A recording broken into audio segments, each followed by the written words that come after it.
Exercise 1.6 का question number 3 को solve करते हैं।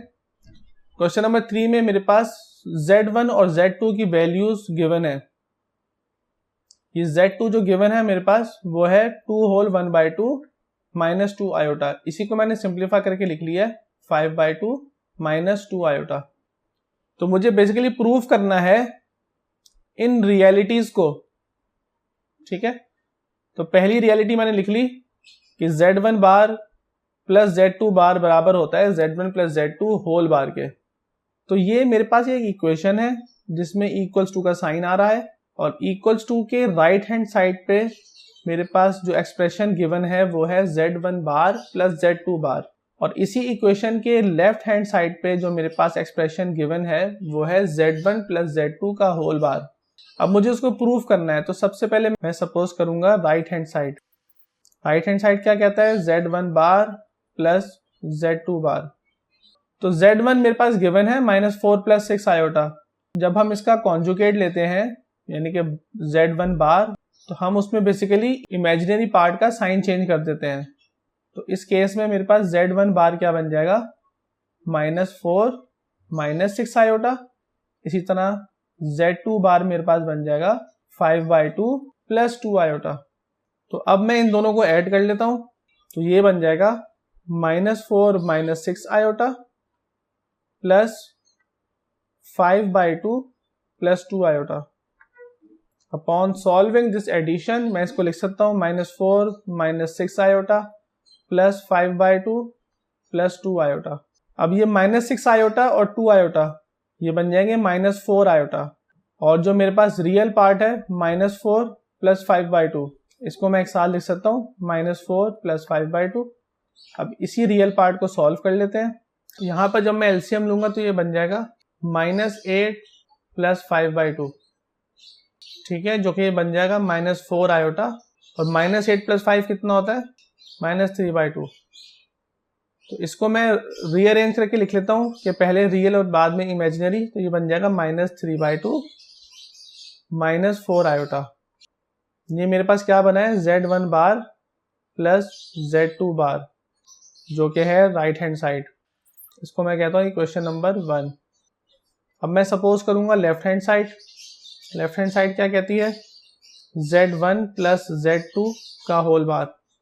तो Z1 और Z2 मेरे पास क्या गिवन है -4 + 6 आयोटा और 5/2 - 2 आयोटा।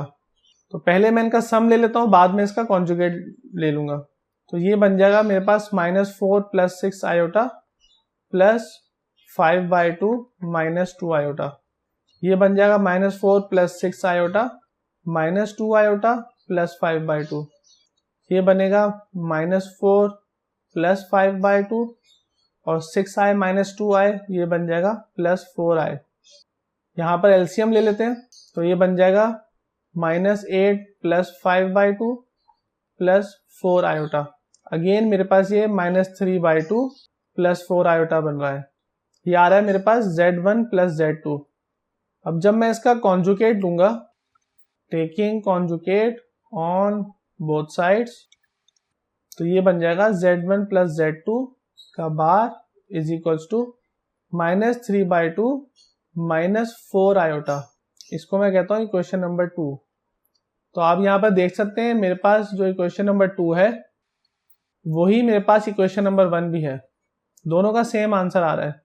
तो मैं यहाँ पर लिख सकता हूँ since equation number 1 and equation number 2 are same, hence prove Z1 bar plus Z2 bar is equals to Z1 plus Z2 का होल बार। नेक्स्ट क्वेश्चन मेरे पास एक सब्ट्रैक्शन का केस है जिसमें इक्वेशन के राइट हैंड साइड पे मेरे पास जो एक्सप्रेशन गिवन है उसमें Z1 बार - Z2 बार है, और इक्वेशन के लेफ्ट हैंड साइड पे जो मेरे पास एक्सप्रेशन गिवन है वो है Z1 - Z2 का होल बार। तो मैं सबसे पहले लेफ्ट हैंड साइड को सपोज कर लेता हूँ, जो कि मेरे पास है Z1 - Z2 का होल बार। अब Z1 - Z2 का कॉन्जुगेट लेने से पहले हम ये निकाल लेते हैं कि Z1 - Z2 क्या कहता है। का आंसर क्या आता है? ये बनेगा -4 + 6 आयोटा माइनस Z2। Z2 मेरे पास क्या है? 5/2 माइनस 2 आयोटा। ये बन जाएगा -4 + 6 आयोटा माइनस 5/2 + 2 आयोटा। मैं रियल पार्ट को एक साथ लिख लेता हूँ और इमेजिनरी पार्ट को एक साथ लिख लेता हूँ। ये बन जाएगा -4 - 5/2 और इमेजिनरी पार्ट जो है वो है 6 आयोटा + 2 आयोटा।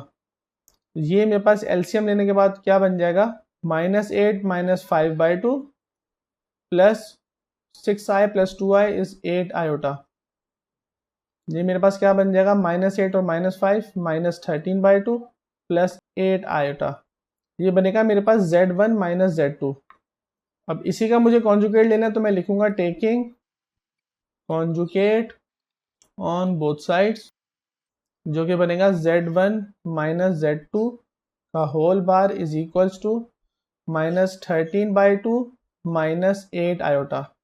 ये बन जाएगा मेरे पास क्वेश्चन नंबर 1। अब मैं राइट हैंड साइड को सपोज करूंगा। राइट हैंड साइड क्या कहता है? Z1 बार माइनस Z2 बार। तो Z1 मेरे पास क्या गिवन था? -4 + 6 आयोटा और Z2 मेरे पास क्या गिवन है? 5/2 -2 आयोटा। तो Z1 बार मेरे पास क्या हो जाएगा? -4 - 6 आयोटा। इसी तरह Z2 बार मेरे पास हो जाएगा 5/2 + 2 आयोटा। अब मैं इनको सब्ट्रैक्ट कर लेता हूँ आपस में। -4 - 6 आयोटा, देन अगेन माइनस का साइन और Z2 5/2 + 2 आयोटा। अब मैं इसको लिख सकता हूँ -4 - 6 आयोटा -5/2 -2 आयोटा। मैं रियल पार्ट को एक साथ लिख लेता हूँ, इमेजिनरी को एक साथ। तो -4 - 5/2 -6 आयोटा -2 आयोटा। ये बन जाएगा मेरे पास -8 - 5/2 और ये बनेगा -8 आयोटा। -8 -5 क्या हो जाएगा? -13/2 और -8 आयोटा। इसको मैं कह देता हूँ इक्वेशन नंबर 2। तो आप देख सकते हैं कि मेरे पास जो इक्वेशन नंबर 2 का आंसर आया है वही आंसर कुछ मेरे पास इक्वेशन नंबर 1 का भी आया है। तो मैं लिख सकता हूँ since equation number 1 and equation number 2 are same, hence Z1 - Z2 का कॉन्जुगेट बराबर होता है Z1 के कॉन्जुगेट के माइनस Z2 के कॉन्जुगेट के। तो मैं लिख सकता हूँ प्रूफ।